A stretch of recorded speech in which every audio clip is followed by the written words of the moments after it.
Yan yung isda na malansa. Mas malansa pa yan sa galunggong. Pero masarap kapag ka nilagyan ng gata. Kaya hulayin nyo kung anong isda yan. Lalagyan natin siya ng gata para hindi malansa.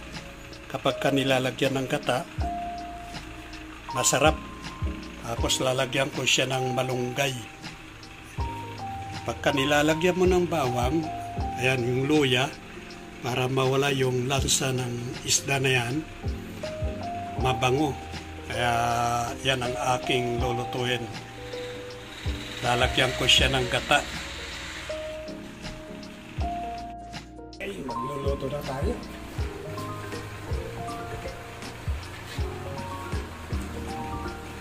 Gigisa muna ako ng bawang.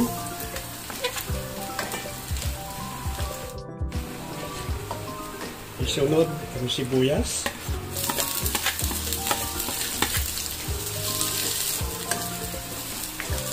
Isunod ang luya.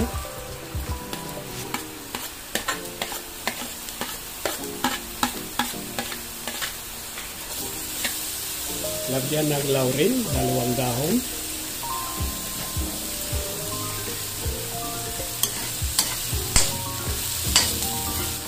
Yan guys, mabango na siya. Yung luya na ating ilagay pampabango sa ating lulutuin na gata. Ayan, bango-bango na. Oh.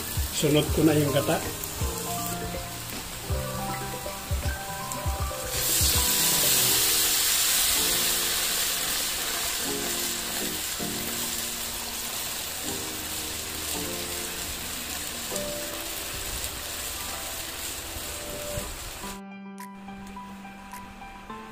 Kaya siya, malapot na siya guys. Oh. Malapot na yung gata na ating niluto. Nagmamantika na siya. Pwede ko nang ilagay yung isda. Ito na siya.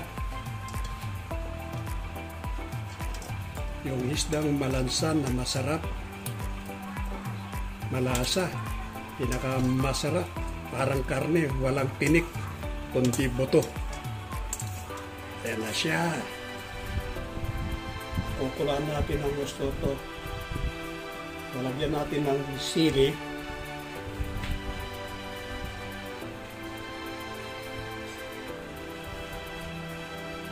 Apat na piraso. Para sumarap, magkaroon ng lasa yung ating ginatan na isda. Kailangan may sili, pampasarap. Lagyan natin ng magic sarap.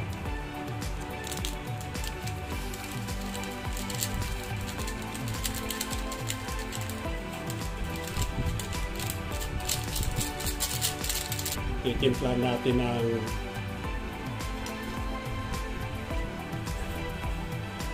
apis. Hindi asin. Yung ating panimpla. Lalagyan natin ng 1 spoon.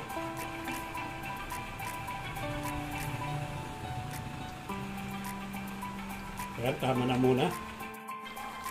Yan na siya. Malapit na siya maluto. Kahit na pakuluan mo ng pakuluan to, hindi na dudurog, hindi katulad ng isda. Parang karne ito. Yung ating nilagyan ng gata. Yung isda. Kaya unahin nyo parang isda ito. Masarap ito mga kaibigan. Ayan, oh. Hindi siya basta-basta nadudurog. Yung isda. Kung niluluto ko, ayan o. Buo pa rin siya. Nilaga ko na kanina. Nilaga ko sa suka. Kinalambot ko muna siya.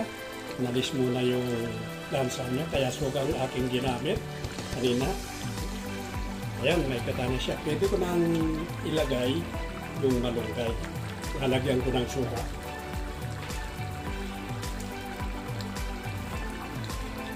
Iwas disgrasya. Para hindi mapanis, kailangan lagyan ng suka. Isa. Isa kalating scoop lang. Ayan. Lagay ko na yung malunggay. Ayan na siya.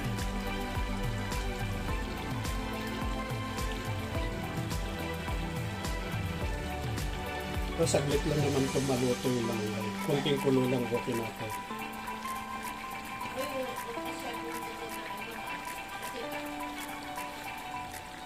Ang bango. Ang bango. Nagpabango dyan yung luya at bawang. Tignan na natin. Yun. Okay na to. Luto na mga kaibigan. Ganyan lang kadali. Wala pang 1 minuto yung pagluto natin ng malunggay para hindi mas maganda kapag katamtaman lang pagkaluto. Okay na to. Luto na. Ayos na.